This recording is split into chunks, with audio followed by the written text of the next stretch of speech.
contacted by someone who wanted me to essentially represent them in the sale of one of the Diddy tapes. Say what now? So the lawyer just confirmed the tape is real and it's already sold? Chill. This is about to be the biggest celebrity takedown of the decade, and our girl Beyonce is right in the center of the storm. Ever since that attorney, Ariel Mitchell-Kidd, went public with her client's story, the internet has been screaming for that footage, and now sources close to the situation are saying the auction is over. The tape has been sold for millions to an undisclosed media outlet, and the release is imminent. This ain't just about a video anymore. This is about to expose the entire inner circle and their secrets. We already saw those leaked photos from the freak-offs, with Diddy pouring champagne on people and his friends getting intimate with escorts in the pool, but that was just the preview. This tape is the main event. And the most disturbing part? The attorney herself has now confirmed that her client was not the only one approached about selling footage. She was directly involved in the negotiations for this specific tape, and she described the person on it with Diddy as being completely unaware they were being filmed, which adds a whole other criminal layer to this mess. It wasn't just a consensual freak-off, it was a violation. And with the buyer now ready to publish, every celebrity who ever partied with Diddy is on high alert, because who knows who else is on camera without their knowledge. But let's be real, y'all, all eyes are on Beyonce. The rumor mill is in overdrive, with people pointing back to that story from the band member, Freddie P., about how Beyonce was the one who enjoyed that cheesecake Diddy made them walk 4 hours for. They're saying her comfort with his power trips and humiliation tactics shows she was deep in that world. And now, with this tape sold, the question isn't if it's her, but what happens when it drops. Is Diddy going to try and snitch on everyone to save himself once the trial starts? This is a whole domino effect waiting to happen. But I want to know what y'all think. Now that the tape is officially sold and not just a rumor, do you think Beyonce's team is scrambling? And who do you think bought it?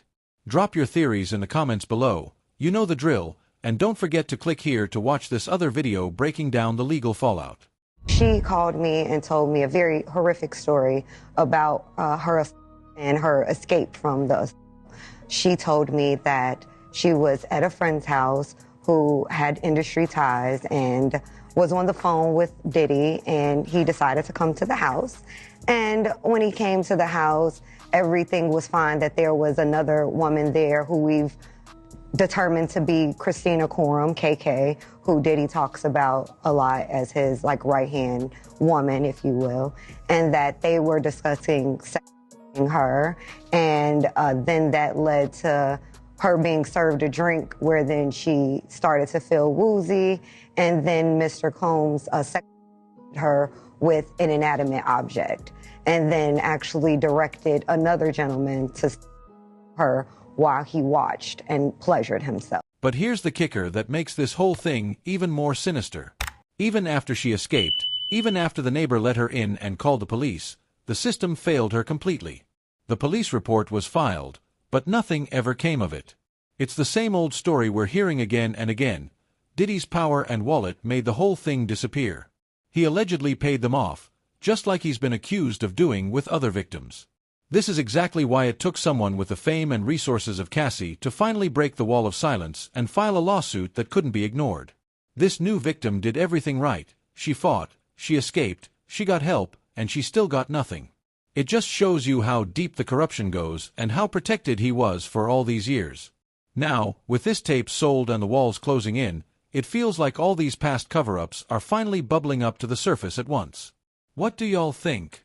Is this the moment it all finally comes crashing down? Let me know in the comments. She was able to escape eventually and ran out into the streets yelling and screaming, and a neighbor heard her because this happened in a quiet suburban neighborhood, if you will. So there's a witness? Yes, we have a witness. We also have a police report. As she's running out the house yelling, a neighbor saw her and invited her into the home. Okay. And it's the neighbor who then called the police, and the police did come out at that time.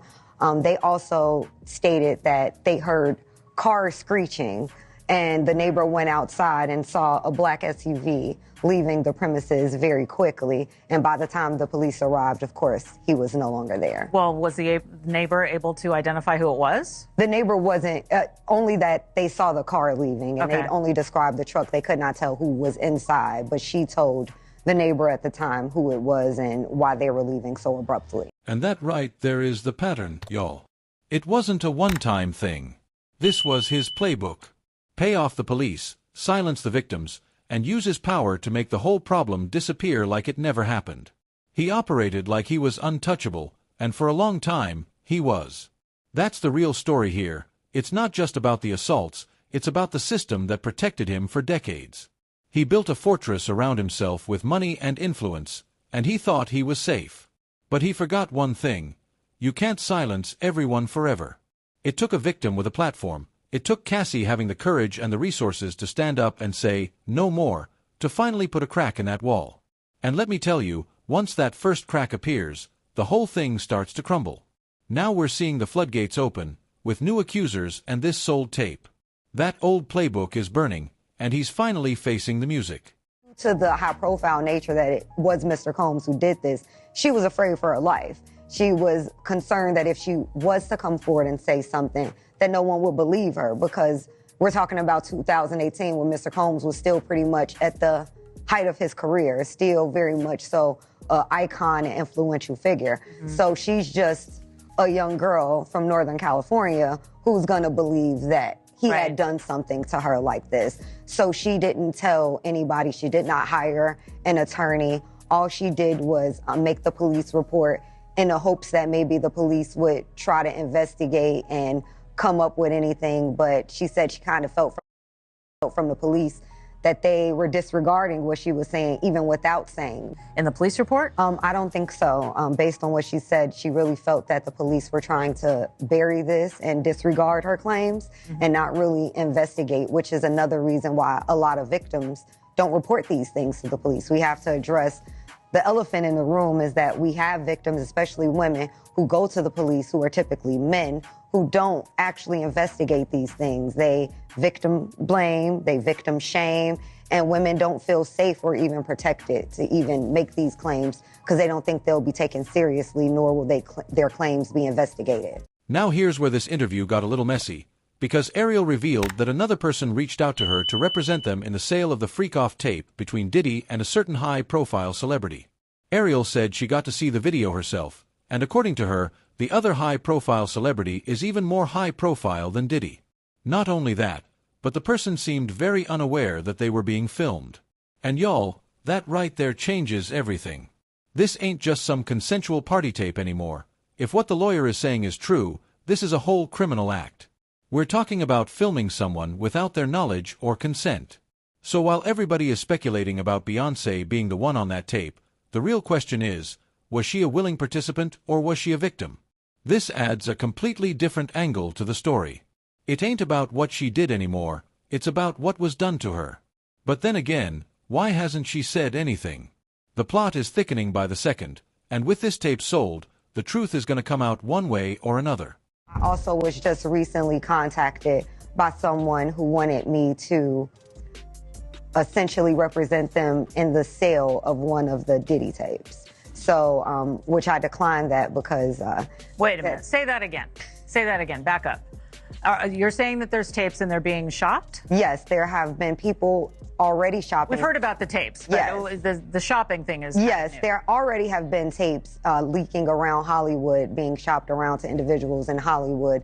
But one particular person contacted me to shop a particular video they were in possession of and to contact the person who was in the video to see if they were interested in purchasing the video before it became a public knowledge. I've heard this before, so like a catch and kill. Catch and kill, correct. Wow. Can you, and I guess you can't reveal the person who is on No, I tape. can't explain who the person was, but Mr. High profile? Mr. Combs was in the tape, and this other person is, I would venture to say, more high profile than Mr. Combs. Really? Really? And you've seen it?